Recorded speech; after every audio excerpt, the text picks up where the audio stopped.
ومن أحسن قولا ممن دعا إلى الله وعمل صالحا وقال إنني من المسلمين. بسم الله الرحمن الرحيم الحمد لله والصلاة والسلام على رسول الله وعلى آله وصحبه أجمعين وبعد। প্রশ্ন যা বুঝেছি তা হচ্ছে যে অনেকে মনে করেন যে অমুসলিম দেশ থেকে হিজরত করে গিয়ে অমুসলিম দেশে ছেলে মেয়েদেরকে নিয়ে যারা থাকছেন তারা যদি নিয়ত রাখেন যে ছেলে মেয়েদেরকে এই দেশে দায়ী বানাবো সে উদ্দেশ্যে থাকা যাবে। কথাটি ভুল। যিনি এভাবে বলেছেন তিনি একেবারে ভুল বলেছেন। দায়ী বানানোর উদ্দেশ্যে অযোগ্য যারা দায়ী হয়নি, এখনো কচি কাঁচা, এখনো চারিদিকে ফিতনা আর ফিতনা, আর সে প্রতিকূল অবস্থায় আবার দায়ী বানাবেন, তাদের ঈমান ঠিক থাকবে কিনা চিন্তা করুন। প্রথম পদক্ষেপ, তারা দ্বীনের সঠিক ইলম হাসিল করতে পারবে কিনা এই ফিতনার মাঝখানে, তারা নিজেরা আমল করে ফরজ ওয়াজিব আদায় করতে পারবে কিনা, তারা হারাম নাজায়েজ থেকে বেঁচে থাকতে পারবে কিনা। তারপরে তৃতীয় স্তর হচ্ছে দায়ী।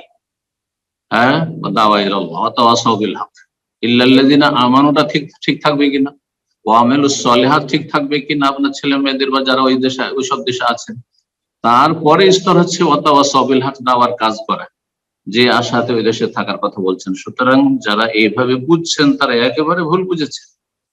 আসলে আলেমরা যেটা বলেছেন সেটা হচ্ছে যে কেউ যদি দায়ী হয়ে গেছে অলরেডি, দাওয়াতি যোগ্যতা তার মধ্যে আছে, শরিয়ার ইলম মুসলিম দেশ থেকে হাসিল করেছে, মুসলিম পরিবেশ থেকে হাসিল করেছে, তারপরে দাওয়া ইলাল্লাহর উদ্দেশ্যে যদি ওইসব দেশে থাকে, আর সেটাও যথাসাধ্য স্থায়ী ভাবে সেখানে না থেকে অস্থায়ী ভাবে যাবে আর দাওয়ার কাজ করে নিরাপদ সেখান থেকে ফিরে চলে আসবে, এইরকম নিয়ত নিয়ে থাকতে পারে। আর না সেখানে আরামের সাথে জীবনযাপন করবো, আর তারপরে মনে নিয়তটা ভালো আছে কিন্তু কর্ম তো ভালো নেই। নিয়ত ভালো থাকা যথেষ্ট নয়। ভালো করে মনে রাখেন আমার ভাই বোনের, ভালো করে শুনেন। শুধু নিয়ত ভালো থাকলে মানুষ মুক্তি পাবে না। আব্দুল মাসউদ রাদিয়াল্লাহু যখন বেদাতীদেরকে প্রথম সম্মিলিত জিকির করতে দেখেন ইরাকে, তখন তারা বলেছিলেন ওয়াল্লাহি আবু আব্দুর রহমান উরিদু ইল্লাল খায়র, আমাদের উদ্দেশ্য তো ভালো, যে এইভাবে সম্মিলিত আমরা যদি জিকির আজকার করি তাহলে গাফিলতি আসবে না, আর সবাই একে অপরকে স্মরণ করাবে, প্রতিযোগিতা কম্পিটিশন হবে আর জিকির আজকার করবে। আমাদের নিয়ত তো ভালো, মা নুরিদু ইল্লাল খায়র, আমাদের নিয়ত তো সৎ। উত্তরে বলেছিলেন আব্দুল্লাহ মাসউদ রাদিয়াল্লাহু তাআলা, প্রখ্যাত সাহাবী, রাসূলুল্লাহ সাল্লাল্লাহু আলাইহি ওয়াসাল্লামের ঘনিষ্ঠ সঙ্গী, যে ওয়াকাম মিন মুরিদিন লিল খায়রি লা ইউসিবুহু, কত শত মানুষ আছে যাদের নিয়তটা ভালো কিন্তু সে ভালো পর্যন্ত পৌঁছতে পারে না। তো নিয়ত ভালো নিয়েই সেখানে থেকে যাবেন, এটা ঠিক নয়। বরং আপনি ছেলেদেরকে দায়ী বানিয়ে নেন আপনি মুসলিম পরিবেশে, আর তারপরে সেসব দেশে দায়ীর অভাব রয়েছে, দায়ী পাঠান আর দাওয়াতি কাজ করো, জাহান্নামের রাস্তাতে তাদেরকে ফিরিয়ে নিয়ে আসো। কুনতুম আলা শাফা হুফরাতিন মিনার, জাহান্নামের কিনারায় তারা চলে গেছে, তাদেরকে উদ্ধার করো গিয়ে। এইটা ঠিক আছে। তো আশা করি বিষয়টি ক্লিয়ার বুঝবেন প্রথম, আর সে অনুযায়ী আমল করবেন। আল্লাহ তৌফিক দান করেন। আমিন। আপনারা প্রশ্ন করবেন। আবু ইসমাইল, আপনি প্রশ্ন করুন। আসসালামু আলাইকুম ওয়া রাহমাতুল্লাহি ওয়া বারাকাতুহু। ওয়া আলাইকুম আসসালাম ওয়া রাহমাতুল্লাহি ওয়া বারাকাতুহু। আমি বাংলাদেশ পাবনা থেকে বলছিলাম। বলেন। শাহেখ, আমার প্রশ্ন হচ্ছে 4 রাকাত বিশিষ্ট সালাতে যদি 3 রাকাত আদায় করার পর ইমাম সালাম ফিরে দেয়, এরপর মুক্তাদিগণ তাকে স্মরণ করে দেওয়ার পরে সে কি পুনরায় সালাত আদায় করবে নাকি বাকি 1 রাকাত আদায় করবে? কারণ আমরা এর আগে আপনার দার্সে শুনছি যে 1 রাকাত করবে, এবং সেই অনুযায়ী হাদিসে শুনছি জুরিয়া দাইনের হাদিস রাদিয়াল্লাহু তাআলা আনহা। তো ওনাকে যখন স্মরণ করাই দিলাম, সম্মানিত, তিনিও ভালো ইমাম, সম্মানিত ইমাম, তো তিনি বললেন যে ওই হাদিস মানসুখ হয়েছে ওয়াকুমু লিল্লাহি কানিতুন, এই আয়াতের দ্বারা। তো এটা কতটুকু সত্য বা কতটুকু? এটা কে বলছে? এটা আমাদের ওই ইমাম সাহেব বলছেন। আর ভুল বলেছে। তার দিন সম্পর্কে বলেন যে কোনখানে ওই যে মানসুখ আর নাসিখ, মানসুখের কথাটি কোনখানে আছে? জাবের রাদিয়াল্লাহু তাআলা আনহুর হাদিস, শাইখ, জাবের রাদিয়াল্লাহু তাআলা কথা শুনেন, আপনার প্রশ্ন বুঝে নিয়েছে। যেই ব্যক্তি দলিল দিতে পারবে না, শুধু বলবে যে হ্যাঁ সূরা ফাতিহা পড়া মানসুখ হয়ে গেছে, তারপরে আপনার এটা মানসুখ হয়ে সেটা মানসুখ হয়ে গেছে, তাকে বলতে হবে তোমার দাবি বিনা দলিলে, জমির দাবি করেছেন এই জমিটা আমার, কিন্তু দলিল নাই, আপনার জমি না, বেঈমান আপনি। তো বোঝা গেছে জেহালত, হয় জেহালত অজ্ঞতার সাথে বলছে, আর না হইলে গাজরামি করছে মজহাবকে প্রতিষ্ঠিত রাখার জন্য হাদিসের বিরুদ্ধে। কথা শুন ভালো করে, ওলামা ইকরাম যা বলেছেন এই হাদিসগুলির আলোকে, সেটা হচ্ছে যদি সালাতে এরকম হয় যে সালাম ফিরিয়ে দিয়েছে, সালাম ফিরার পরে বেশি এমন সময় হয়নি যে মসজিদ থেকে বেরিয়ে চলে গেছে বাজারে, আর তারপরে আধা ঘন্টা পরে 10 মিনিট পরে মনে হয়েছে সমস্ত মুসল্লি বাইরে চলে গেছে, ইমামও চলে গেছে, তারপরে ফিরে এসে, তাহলে আগের সালাতে বুনিয়াদ রাখতে পারবেন না, তাহলে পুনরায় সালাত আদায় করবে, কারণ গ্যাপ ব্যবধান বেশি হয়ে গেছে। তখন আপনার ইমাম সাহেবের কথাটি ঠিক হতে পারে। কিন্তু যদি দেখা যায় যে না মসজিদে আছে অধিকাংশ মুসল্লি, কিছু কিছু মসজিদে বাইরে চলে গেছে, মুসল্লি বাইরে চলে গেছে, যেমন নবী সাল্লাল্লাহু আলাইহি ওয়াসাল্লামের ঘটনায় তেমনটা হয়েছিল, খারাজা সারআনুন নাস, যে সহিহ হাদিস, যারা তাড়াহুড়াকারী মুসল্লি তারা সালাম ফেরার পরে বাইরে কিছু লোক চলে গেছিল, নবী সাল্লাল্লাহু আলাইহি ওয়াসাল্লাম বাইরে গিয়ে একটা মসজিদের একটা খুঁটির ওপর হেলান দিয়ে দাঁড়িয়ে আছেন। জি, তারপরে তাকে বলা হলো যে আকসারাতিস সালাত আন নাসিতা ইয়া রাসূলুল্লাহ, সালাত থেকে কসর হয়ে গেল, 4 রাকাতকে 2 রাকাত করে দেওয়া হলো, নাকি আপনি ভুলে গেছেন? প্রিয় নবী সাল্লাল্লাহু আলাইহি সাল্লাম কথোপকথন করছেন, তাকে বলছেন না তুমি ঠিক বলনি, কুল্লু যালিকা লাম ইয়াকুন, কোনটাই হয়নি। আবার জুলিয়াদেন বলছেন, ফেরবাক তার নাম ছিল, বালা কাদ নাসিতা, যখন কসর হয়নি আল্লাহর পক্ষ থেকে, তাহলে অবশ্যই আপনি বলেছেন ইয়া রাসূলুল্লাহ। আবু বকর ওমর রাদিয়াল্লাহু তাআলা আনহু আছেন, তারা সাহস করছেন না কোনো কথা বলার, নবী সাল্লাল্লাহু আলাইহি ওয়াসাল্লাম কনফার্ম হওয়ার জন্য জিজ্ঞেস করছেন যে আবু বকর ওমর আসাদাকা জুলিয়াদাইন, জুলিয়াদাইন কি সত্যি কথা বলছে যে আমি ভুলে গেছি 2 রাকাত সালাতে সালাম ফিরিয়ে দিয়েছি? নবী সাল্লাল্লাহু আলাইহি ওয়াসাল্লাম যখন কনফার্ম হচ্ছে, তারা বলছেন জি হ্যাঁ ইয়া রাসূলুল্লাহ, 2 রাকাত পড়ে আপনি সালাম ফিরিয়ে দিয়েছেন। তখন আবার ফিরে আসলেন, মসজিদে প্রবেশ করলেন। তাহলে মসজিদেই সিংহভাগ মুসল্লি বা মসজিদের বারামদাতি আছেন, মসজিদের আশেপাশে আছেন, সবাইকে ডেকে চলো আমাদের নামাজ কম হয়ে গেছে, পুরাপুরি আগের সালাত বুনিয়াদ রাখা হয়েছে। এই হাদিস মানসুখ করার জন্য আর একটা হাদিস লাগবে যে এই বিধানটি আগের ছিল আর তারপরে এই বিধান ক্যান্সেল হয়েছে। অকুমুরিল্লাহ কানিত, তুমি নীরব হয়ে দাঁড়াও, তো নীরব হয়ে দাঁড়াও, এতে বলা হয়েছে যে আগের নামাজের বুনিয়াদ রাখা যাবে না, কোথায় আছে?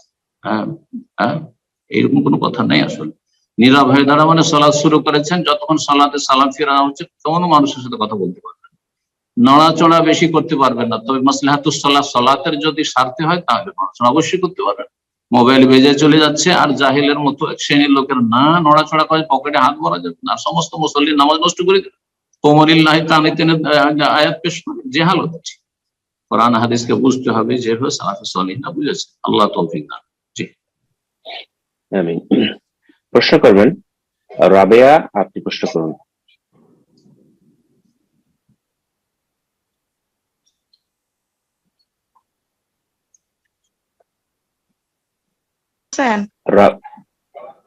জি, প্রশ্ন করুন। জি, আসসালামু আলাইকুম। ওয়ালাইকুম আসসালাম ওয়া রাহমাতুল্লাহি ওয়া বারাকাতুহু। জি বলেন। জি শায়েখ, আমি ইতালি থেকে বলছি। বলেন। শায়েখ, আমার প্রশ্ন হচ্ছে, আমি যখন স্টুডেন্ট ছিলাম 9 সাল 10 সালের দিকে, তখন আমি ডেস্টিনিতে কাজ করছি আর কি, মানে ফ্রেন্ড সার্কেলরা বলছে, তো আমি তখন কাজ করছি। কিন্তু এখন 22 সাল, বুঝলাম কি কাজ? ওই যে শায়েখ ডেস্টিনি ছিল যে, ডেস্টিনি জি জি। হ্যাঁ হ্যাঁ।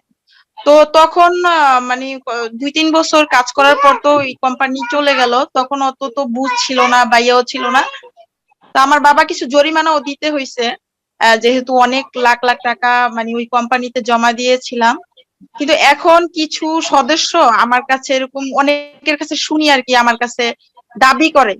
এখন শায়েখ, আমি কি মানে তাদের এই টাকা মানে দিতেই হবে?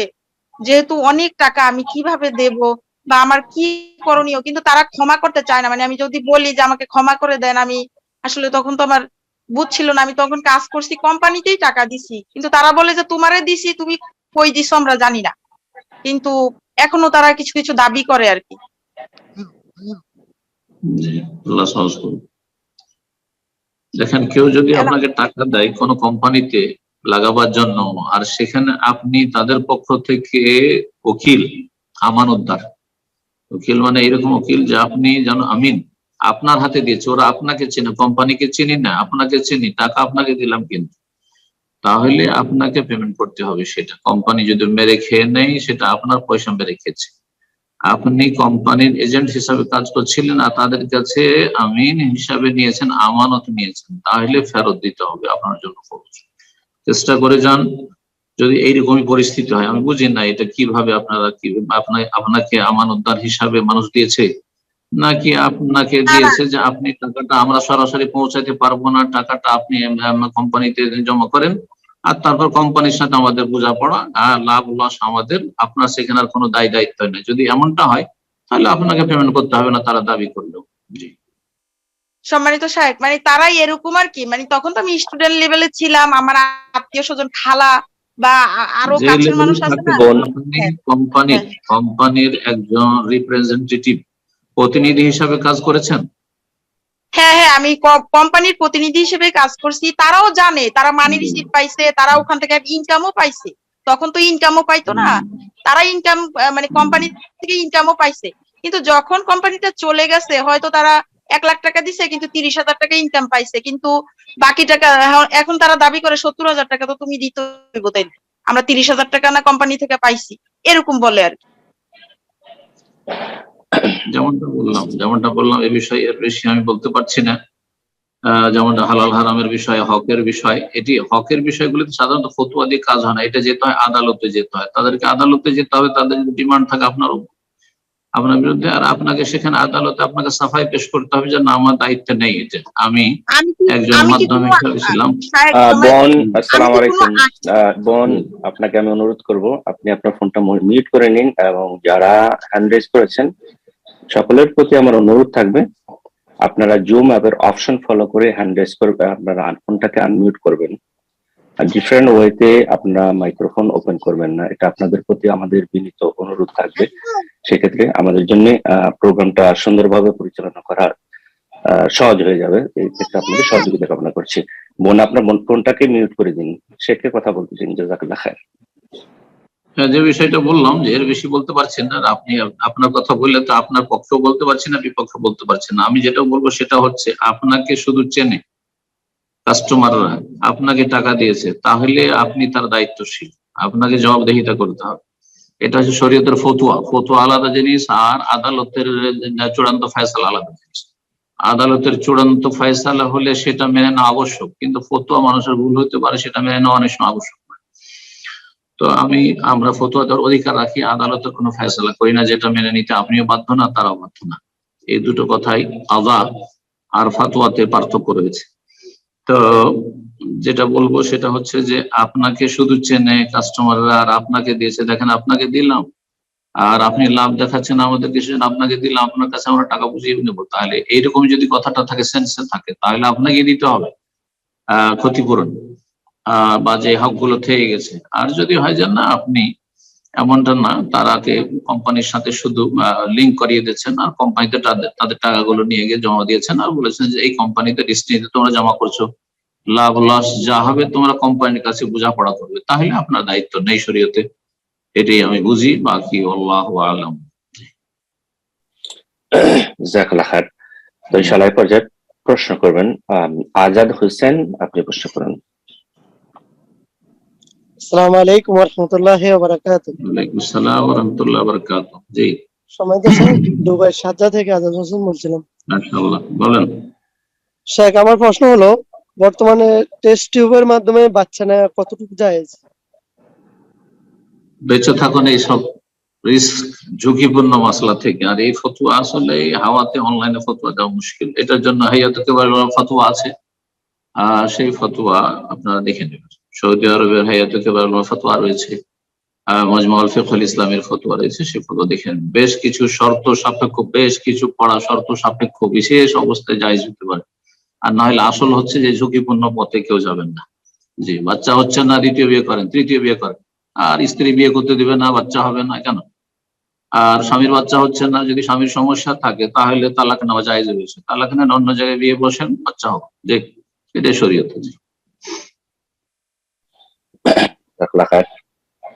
এ পর্যায়ে প্রশ্ন করবেন শান্তা ইসলাম, আপনি প্রশ্ন করুন।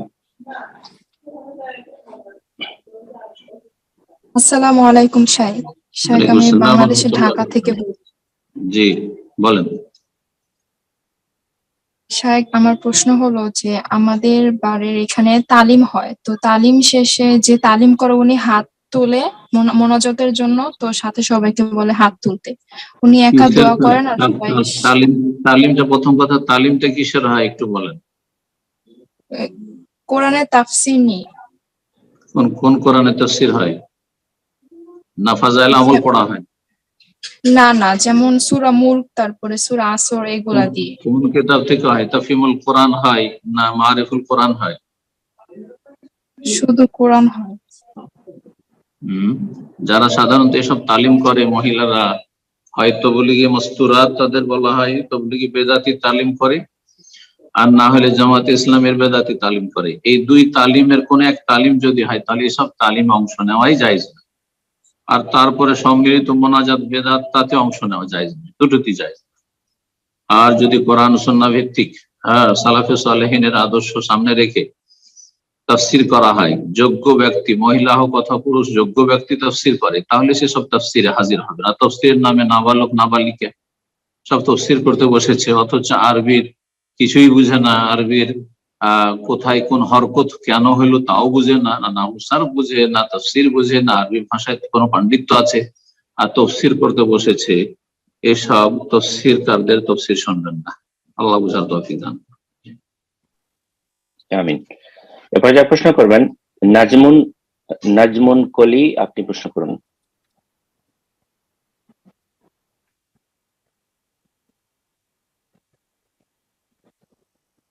নাজমুন কলি, ফোনটা আনমিউট করে নিন, প্রশ্ন করুন। জি আসসালামু আলাইকুম। ওয়ালাইকুম আসসালাম ওয়া রাহমাতুল্লাহি ওয়া বারাকাতুহু। জি ভাইয়া, বলেন। আমার একটা অটিস্টিক ছেলে আছে, তো আমার কোশ্চেন হচ্ছে ভাইয়া, অনেকে আমাকে দেখে বলে তুমি তো একটা জান্নাতি বাচ্চা টেক কেয়ার করছো। আমার ছেলে ডায়পার পরে মানে ইনফেন্ট খাবার খায়, ভালো মন্দ কিছুই বোঝার জ্ঞান নেই, 2-3 বছরের পজিশনে আছে ও। তো এখন অনেকে আমাকে আল্লাহ শিফা দিক, আল্লাহ আপনাকে উত্তম প্রতিদান।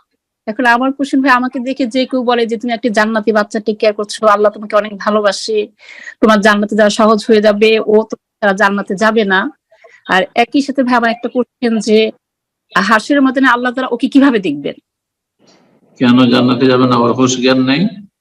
না, ওর বয়স 20 বছর, 20 ইয়ার্স ওল্ড। ওই আমেরিকায় জন্মগ্রহণ করে, আর ও 2-3 বছর পাগল,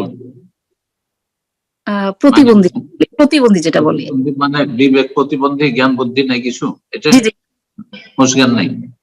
হুঁশ আছে মানে ওর জ্ঞান বুদ্ধি নাই। ও একটা 2 বছরের বাচ্চা যে জ্ঞান বুদ্ধি নেই মানে হিতাহিত জ্ঞান নাই, ভালো মন্দের জ্ঞান নেই। জ্ঞান নেই। জি জি, হিতাহিত জ্ঞান আছে, ভালো মন্দের না না না। ভালো মন্দের যদি জ্ঞান থাকে তাহলে আপনাকে সালাতটাকে শিক্ষা দিতে হবে, ফরজ ওয়াজিব শিখাইতে হবে। তার জ্ঞান নেই, ওর ডায়পার পরে ওকে গোসল, খাওয়া দাওয়া সবকিছু করে দিতে হয়। ও হ্যান্ড টু হ্যান্ড, ওর বাসায় নার্স আসে, ওকে 5 মিনিটের জন্য আমি একা কোথাও ছেড়ে দিতে পারি না, সবসময় ওকে ধরে রাখতে হয়, কারণ ও কিছুই বুঝে না। তো এখন এই জিনিসটা বলেন, শারীরিক প্রতিবন্ধী না মানসিক প্রতিবন্ধী? মানসিক প্রতিবন্ধী। ও শারীরিকভাবে সুস্থ আছে, বাট মানসিক প্রতিবন্ধী। ও ভালো বোঝার কোনো। আচ্ছা ঠিক আছে, রাখেন, বলছি বুঝে নিয়েছি। আপনার প্রশ্ন উত্তর হচ্ছে, প্রথম বলবো যে আল্লাহ রাব্বুল আলামিন শিফা দান করুন আপনার ছেলেকে। দোয়া করি আপনার জন্য, আল্লাহ আপনাকে উত্তম প্রতিদান দান করুন। কষ্ট করে যে পরিচর্যা করছেন, সেবা করছেন, যত্ন নিচ্ছেন, ইখলাস আল্লাহ এতে দান করুন। আল্লাহ সন্তুষ্টির জন্য যেন করেন, নিজেরা যেন 5 ওয়াক্ত সালাত আদায় করেন, যাতে করে আপনারাও জান্নাতি হতে পারেন। ছেলে জান্নাতে যাবেন এই কথা কোন জাহিল বললো? যে ব্যক্তি পাগল সে জান্নাতে যাবে না, কোথায় যাবে? জাহান্নামে যাবে। ওর উপর কলমে আল্লাহ উঠিয়ে দিয়েছেন ইনশাআল্লাহ।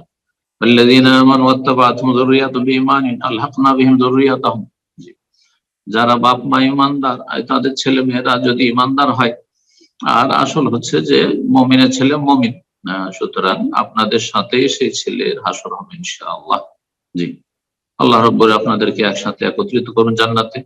আর দুনিয়ার সামান্য কয়েকদিনের কষ্ট, একটু কষ্ট করুন, এর জন্য আল্লাহ মহাপুরস্কার দিবেন।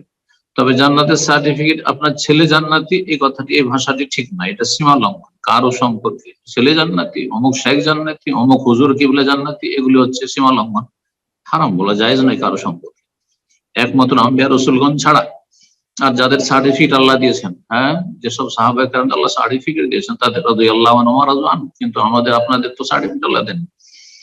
তো কথা হচ্ছে যে এই জান্নাতি আপনার ছেলে, এই কথা ভুল।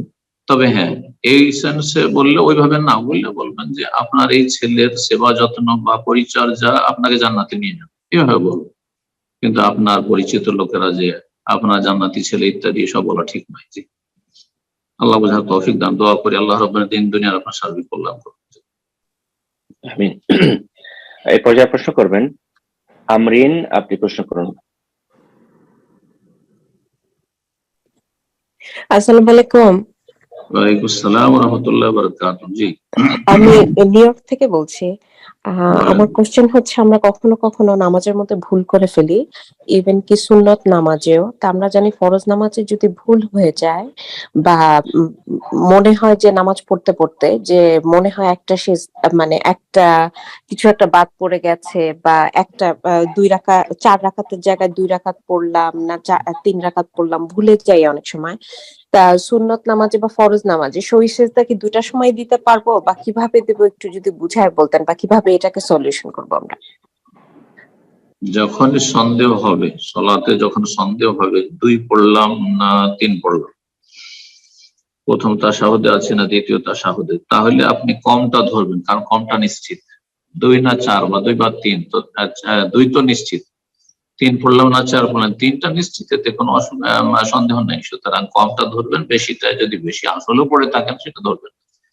আর তারপরে শয়তানকে লাঞ্ছিত করার জন্য তারগীবুল লিশ-শায়তান হাদিস আছে, আপনি সহজ সিজদা করবেন, সেটা ফরজে হোক অথবা সুন্নাতে। ফরজ সুন্নাত সব ক্ষেত্রেই সহজ সিজদা রয়েছে। যদি কখনো সালাতে বেশি করে দেন তবু সহজ সিজদা করবেন, কম হয়ে গেছে তারপরে ভুলটা টের পেয়েছেন সহজ সিজদা করবেন। আর সন্দেহ কখনো হয়েছে তার সহজ সিজদা করবেন। কিন্তু সন্দেহটা যদি খুব বেশি যখন তখন প্রতি রাকাতে বা প্রতি সালাতে প্রত্যেকটি ওয়াক্তে সন্দেহ হচ্ছে, তাহলে এটি শয়তানের পক্ষ থেকে ওয়াসওয়াসার পর্যায়ে চলে গেছে। যখন ওয়াসওয়াসার পর্যায়ে চলে গেছে তখন সেদিকে আর ভ্রুক্ষেপ করবেন না, যেটা আপনার মনে আছে সেটা আমল করুন। আর এদিক সেদিক বারবার করে একটা কাজ যখন করতে লাগবেন, তাহলে শয়তান আরো সুযোগ পেয়ে যাবে। শয়তান তখন আপনার উজুতে ওয়াসওয়াসা তৈরি করবে, তুই উজুই করিসনি, তোর উজু হয়নি, আবার উজু কর, 2 বার 4 বার, বারবার উজু করছেন যারা ওয়াসওয়াসা রোগী। আবার সালাত কয়েকবার করে একটা সালাত পড়ছেন না, এইরকম পরিস্থিতি যেন না হয় আর শয়তান সুযোগ না পায়। আল্লাহ হেফাজত করুন। জি, আমিন। এ পর্যায়ে প্রশ্ন করবেন মাসুম মন্ডল, আপনি প্রশ্ন করুন। আসসালামু আলাইকুম রহমতুল্লাহি ওয়া বারাকাতুহু সাহেব। ওয়ালাইকুম আসসালাম ওয়া রাহমাতুল্লাহি ওয়া বারাকাতুহু। সালাতে কি থুতনি ঢাকা আবশ্যক? আর যদি না ঢাকি তাহলে কি সালাত হবে বা কোনো গুনাহ হবে? রাতে মুখমণ্ডল খোলা থাকবে। এখন থুতনি মুখমণ্ডলের অন্তর্ভুক্ত কিনা, মুখমণ্ডলের অন্তর্ভুক্ত যতটা জানি, আমি তো এতটাই বুঝি ফিকহ, যে থুতনি এটা হচ্ছে থুতনি মুখমণ্ডল অন্তর্ভুক্ত, পুরুষের হোক আর নারী হোক। সুতরাং চেহারা খোলা জায়েজ রয়েছে, সেখানে বেগানা নন মাহরাম পুরুষ যদি না থাকে, বরং চেহারা খুলেই সালাত আদায় করতে হবে। কোনো পুরুষ নাই সেখানে, তাহলে চেহারা খুলেই সালাত আদায় করতে হবে, চেহারা ঢেকে কেন সালাত আদায় করতে হবে? সুতরাং থুতনি খুলে গেলে সালাত হবে না এমন কথা নাই, তবে থুতনির নিচে বেশি খুলে না যায়, মুখমণ্ডল খোলা থাকবে। জি, চুল না প্রকাশ পায়, জি, চুল ঢাকা যেন ঢাকা থাকে, এই আর কি। আল্লাহু আকবার। প্রশ্ন করবেন আব্দুর রহমান, আপনি প্রশ্ন করুন।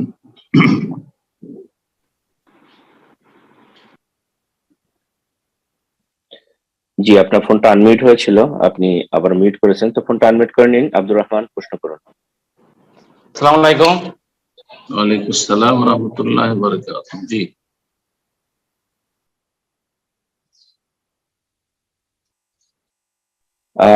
ভাই বারবার আপনার ফোনটা মিউট করে ফেলছেন, তো আপনি আবার ফোনটা আনমিউট করে নিন, প্রশ্ন করুন। জি, আপনার ফোন আনমিউট হয়েছে, আপনি প্রশ্ন করুন। জাযাকাল্লাহ খাইরান। বর্তমানে একজনের বিবাহ হয়েছে, রেজিস্ট্রি করে রেখে দেওয়া হয়েছে। কোথা থেকে? আমি ওমান থেকে বলছি। আব্দুর রহমান। হ্যাঁ জি, আমি ওয়েস্ট বেঙ্গলের সাধারণত, বর্তমানে আমি ওমানে আছি। তো আমাদের একজন বিবাহ হয়ে আবদ্ধ হয়েছেন, তো তাকে জিজ্ঞেস করার পরেও সে হ্যাঁ বলেছিল যে তোমাদের মতে আমি মত, বর্তমানে বিবাহ হয়ে রেজিস্ট্রি এবং সমস্ত কিছু হয়েছে, কিন্তু প্রপার ভাবে অলিমা করে তাদের বাড়িতে পাঠানো হয়নি। তো বর্তমানে মেয়ে পক্ষ মানে মেয়ে সে অসম্মত করছে যে আমি ওকে বিবাহ হয়েছে কিন্তু আমি ওদের বাড়ি যাব না, মানে পরে অমত প্রকাশ করছে, মানে পছন্দ হয়নি। তো এই মতো অবস্থায় আমরা ওকে বলছি যে সমস্ত কিছু আল্লাহর উপর নির্ভর, কার সঙ্গে কার বিবাহিত আছে উনি জানেন। তো বর্তমানে যখন হয়ে গেছে ওনার সঙ্গে সংসার করো, নিশ্চয়ই আল্লাহ সঠিক সমাধান দেবেন। তা সত্ত্বেও উনি রাজি নন। বর্তমানে এই পরিস্থিতির মধ্যে পড়ে আছি, কি জোর করে পাঠানো হবে নাকি কিছু একটা ডিভোর্স করে দিতে হবে? সঠিক পরামর্শ দিন। বিয়ে যখন ইজাব কবুল হয়ে গেছে, বিয়ে হয়ে গেছে, সেটা উঠিয়ে দেওয়া, বিদায় করা, শ্বশুর বাড়ি যাওয়া হোক আর নাই হোক, ইজাব আর কবুল মেয়ের অলির পক্ষ থেকে যদি প্রস্তাব হয়ে থাকে যে আমার মেয়ের বিয়ে দিলাম, আর ছেলে বলছে কাবেল তো আমি কবুল করলাম, বিয়ে হয়ে গেছে, বিয়ে হয়ে গেছে, ঠিক আছে। বিয়ে হয়ে যাওয়ার পরে তার স্ত্রী, তার স্ত্রীকে নিয়ে যেতে চাইবে। যদি বলে যে না আমি তোমার সাথে সংসার করব না, তাহলে সেই ক্ষেত্রে জবরদস্তি করা যায় না, বোঝানো যেতে পারে। কিন্তু জবরদস্তি মারধর করে তাকে পাঠাবো, বাই ফোর্স পাঠাবো, তোকে সংসার করতে হবে, এটা জায়েজ নয়, জায়েজ নয়। প্রত্যেকের স্বাধীনতা রয়েছে, ছেলে যেমন স্বাধীনতা রয়েছে যে কোনো অবস্থায় তালাক দিয়ে দিতে পারে, সেটা কখনো জুলম হবে কিন্তু তালাক দিতে পারে, দিয়ে দিলে তালাক হয়ে যাবে। ঠিক তেমন মহিলাও অনেক সময় অন্যায়কারী যদি বিনা কারণে তালাক নেয় তাহলে সে গুনাহগার হবে, কিন্তু তার উপরে চাপ সৃষ্টি করা বা জবরদস্তি তাকে পাঠানো জায়েজ নয়। এগুলোর জন্য সামাজিক আলোচনার মাধ্যমে বা আলেম ওলামাকে সরাসরি নিয়ে যাওয়ার মাধ্যমে বোঝাপড়া করবে, কিন্তু জবরদস্তি মেয়েকে এইভাবে চাপ দিয়ে পাঠানো অথবা জবরদস্তি কাউকে উঠিয়ে নিয়ে যা আমি তাকে স্ত্রী হিসেবে রাখবো, এটাও কোনো শান্তির কারণ নয়, আর এটা শরীয়তে জায়েজ নয়, সমাধান নয়। জি, জাযাকাল্লাহ খায়ের। এরপর যা প্রশ্ন করবেন দিলারা আফরোজ, আপনি প্রশ্ন করুন।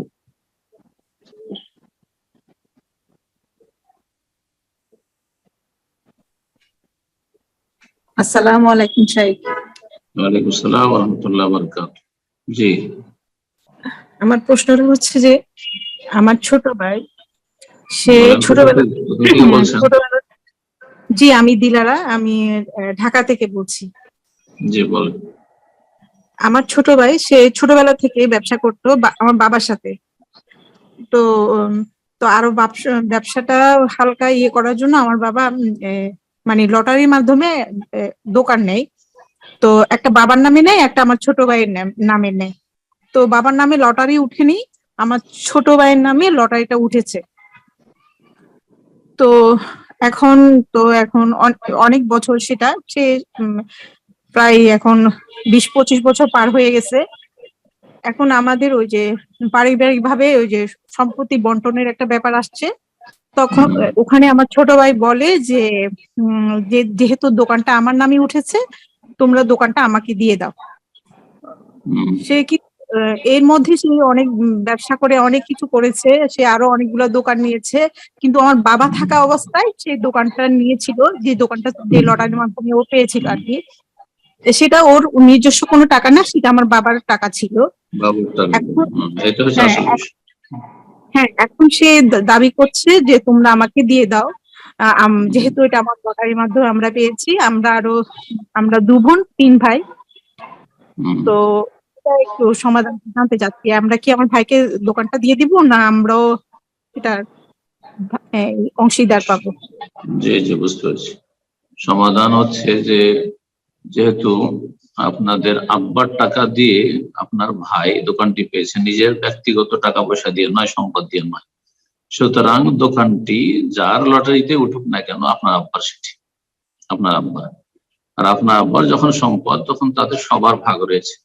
3 বোন 3 ভাগ, আর 2 ভাই যদি হয় তো 2 গুণে 4, যেভাবে হবে, মানে ছেলেরা দ্বিগুণ পাবে, 2 ভাগ পাবে, আর মেয়েরা 1 ভাগ পাবে। সবকিছুতেই, দোকানপাটেও, আর আপনার রাস্তাঘাটের পাশে যেসব জমি জায়গা সেগুলিতেও, আর মাঠে ঘাটে সব জায়গায় সমান ভাগ। এমন নয়, যা কিছু আমাদের দেশের অধিকাংশ মুসলিমেরা করে থাকে, জাহান্নামে যাওয়ার কাজ। আর বাবারাও করে থাকে যে মেয়েদেরকেও মাঠের সস্তা জমি জায়গাগুলো ডুবা জমি দিয়ে দাও, আর দোকানপাট, ফ্ল্যাট, বাড়ি ঘর, ভিটে মাটি সব হচ্ছে ছেলের জন্য। হারাম, জাহান্নামে যাওয়ার কাজ। আল্লাহ হিদায়াত দান করুন। আমিন। সম্মানিত দিনী ভাই বোনেরা, আমরা প্রোগ্রামের একদম শেষ পর্যায়ে চলে এসেছি। আজকের সর্বশেষ প্রশ্ন নেব, এর মাধ্যমে আজকের প্রোগ্রাম শেষ হবে ইনশাআল্লাহ। যারা হ্যান্ড রেজ করে প্রশ্ন করার সুযোগ পেলেন না, ইনশাআল্লাহ আগামী সপ্তাহে আমাদের নিউ ইয়র্ক টাইম সকাল 9টায় শুরুতে প্রোগ্রামে যুক্ত হয়ে হ্যান্ড রেজ করবেন ইনশাআল্লাহ। আপনাদের প্রশ্নগুলো আগামী সপ্তাহে আমরা নেওয়ার চেষ্টা করবো ইনশাআল্লাহ। তো আজকের প্রোগ্রামের সর্বশেষ প্রশ্ন করবেন জাহান। আপনি প্রশ্ন করুন। আসসালামু আলাইকুম রাহমাতুল্লাহ। ওয়ালাইকুম আসসালাম ওয়া রাহমাতুল্লাহি ওয়া বারাকাতুহু। শেখ, আমি লক্ষ্মীপুর থেকে বলছিলাম। বলেন। শেখ, আমার বিয়ে হয়েছে 9-10 মাস হলো। তো আমার বিয়ের সময় আমার হাজবেন্ডের সাথে আমার কথা হয়েছিল, মানে বিয়ের আগে মুহূর্তে আর কি। তো ওনার সাথে যখন কথা হয় তখন উনি আমাকে জানিয়েছে যে ওনার প্রথম স্ত্রী আছে এবং ওনার সন্তান আছে। তো ওনার কিছু মানে ওনার স্ত্রী থেকে উনি যে জিনিসগুলো উনি চায় বা যে ধরনের কোয়ালিটি চায় সেই রকম কোয়ালিটি মেয়ে নয় উনি।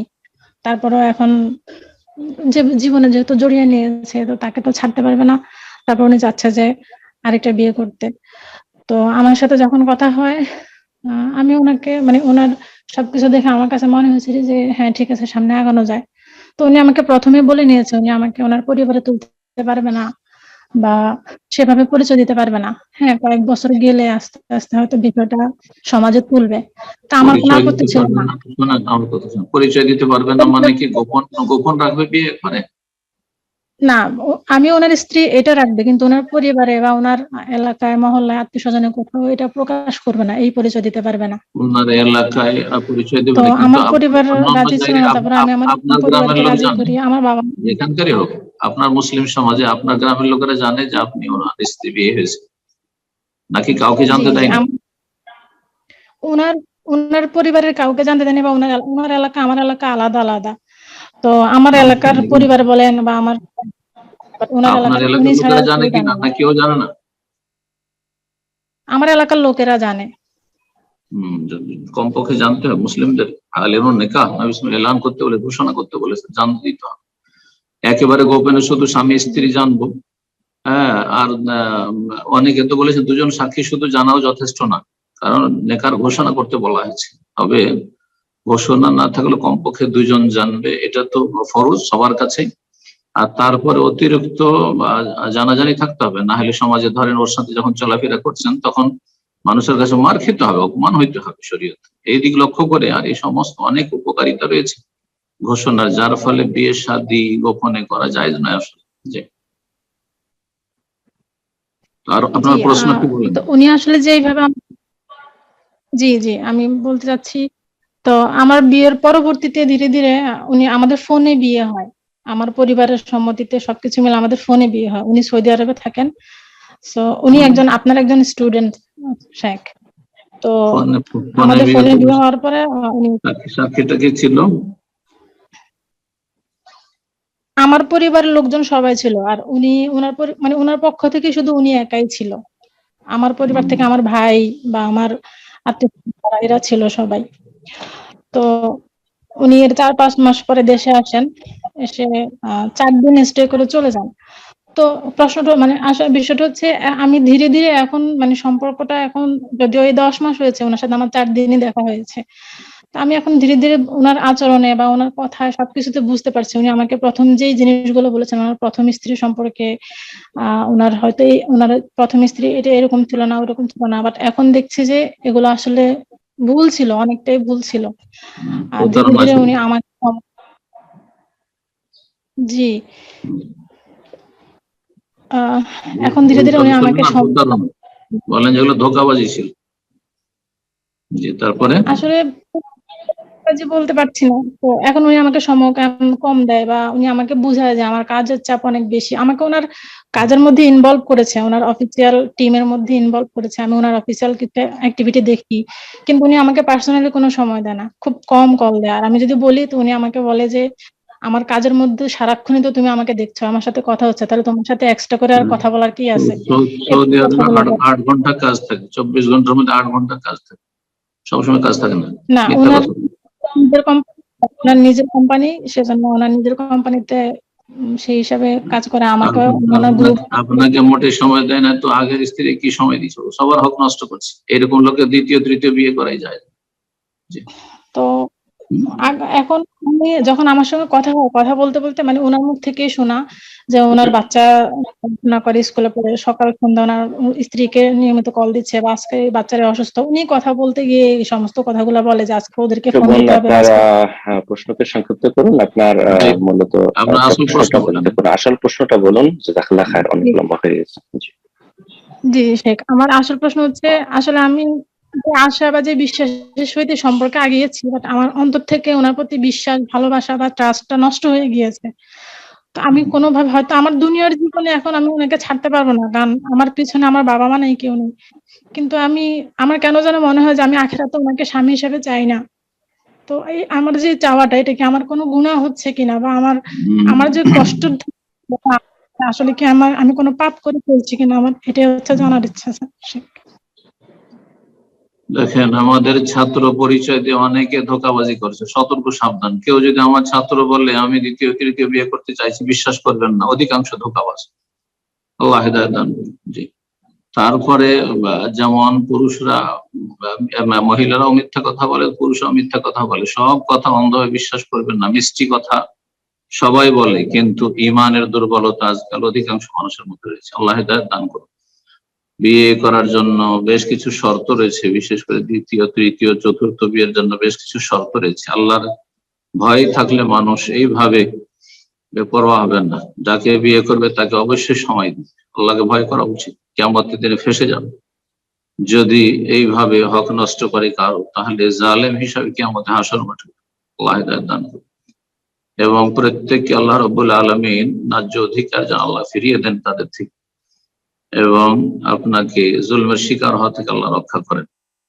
যদি এতটুকু ঘৃণা হয় কারো ওপর যে সে যেন আমার আখিরাতে স্বামী হয়ে না উঠে, তাহলে তার সাথে আমার পরামর্শ সংসার না করা উচিত, তালাক নিয়ে নেওয়া উচিত।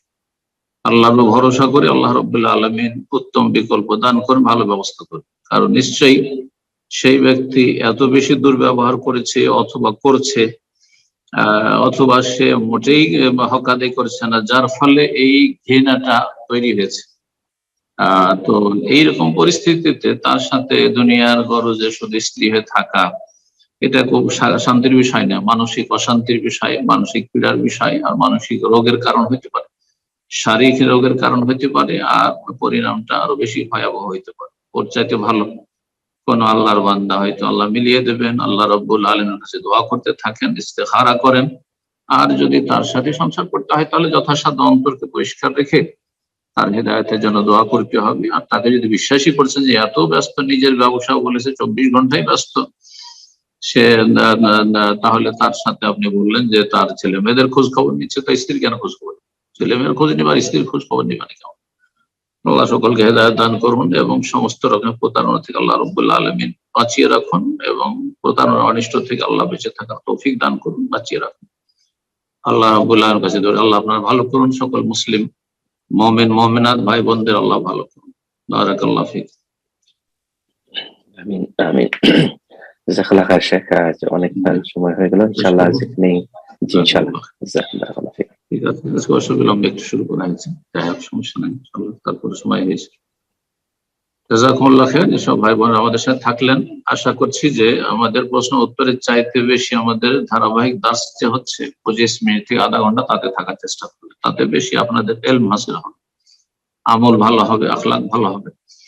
এর মাধ্যমে হবে কি, সমস্যা কমবে মানব জীবনে। যত বেশি মানুষের কাছে কোরআন সুন্নাহর ইলম হবে, সে অনুযায়ী আমল সুন্দর হবে, তত বেশি মানব জীবনে সমস্যা কম দেখা দিবে। কেউ কারো হক নষ্ট করবেন না, আর কেউ জুলমের শিকার হবে না, জুলম কারো করবে না। আল্লাহ রাব্বুল আলামিন যেন তৌফিক দান করেন, এবং সমস্ত রকমের বালা মুসিবত থেকে আল্লাহ প্রতিটি মুমিন ভাই বোনকে আল্লাহ হেফাজত করেন। বিশেষ করে যারা দিন চর্চা করছেন, দিন শিখছেন, আমল করছেন এবং দাওয়ার কাজে জড়িয়ে রয়েছেন, যারা যেখান থেকে যেভাবে সহযোগিতা করছেন দাওয়াতি ময়দানে কোরআন সুন্নাহ নির্ভেজাল সালাফে সালেহিনদের মানহাজের দাওয়াতে, আল্লাহ তাদের উত্তম প্রতিদান দান করেন, দিন দুনিয়ার সার্বিক কল্যাণ দান করেন। আল্লাহ রাব্বুল আলামিন সমস্ত বালা মুসিবত থেকে, অনিষ্ট থেকে আল্লাহ হেফাজত করেন। মানসিক, শারীরিক, পারিবারিক, আর্থিক, সার্বিক শান্তি আল্লাহ দান করেন। মুমিন মুমিনা যারা দুনিয়া থেকে চলে গেছে ঈমান অবস্থায় আল্লাহ তাদের মাফ করেন, আর যারা রয়েছে তাদেরকে ঈমান রক্ষা করে চলার তৌফিক দান করেন। আল্লাহ রাব্বুল দ্বীনের উপর আমাদেরকে যেন অটল রাখেন। রব্বানা আতিনা ফিদ দুনিয়া হাসানা ওয়া ফিল আখিরাতি হাসানা ওয়া কিনা আযাবান নার। রব্বানা তাকাব্বাল মিন্না ইন্নাকা আনতাস সামিউল আলিম ওয়া তুব আলাইনা ইন্নাকা আনতাত তাওয়াবুর রহিম। দোয়া করি হাজী সাহেবদের জন্য, যারা এসেছেন অলরেডি অথবা আসবেন, আল্লাহ রাব্বুল আলামিন তাদের সফরকে যেন মুবারক করুন এবং সহজ করুন। বালা মুসিবত থেকে, বিপদ আপদ থেকে আল্লাহ হেফাজতে রাখুন। সহি সালামতে নিয়ে আসুন, সহি সালামতে আল্লাহ নিয়ে যান। হজ্জে মাবরুর হিসাবে কবুল করুন। এই হজকে আল্লাহ উম্মতে মুসলিমার জন্য বরকতের মাধ্যম বানিয়ে দেন। যারা হজের বিভিন্ন ভাবে খেদমত করছে, সৌদি সরকার থেকে শুরু করে সকল স্তরের মানুষ যারা যেই রকমের সহযোগিতা করছে, আল্লাহ তাদের উত্তম প্রতিদান দান করেন, নেক আমলকে কবুল করেন এবং সবাইকে আল্লাহ রাব্বুল ভালো রাখেন। সাল্লাল্লাহু আলাইহি ওয়া সাল্লাম আলা নবিয়িনা মুহাম্মদ ওয়া আলা আলিহি ওয়া সাহবিহি আজমাইন।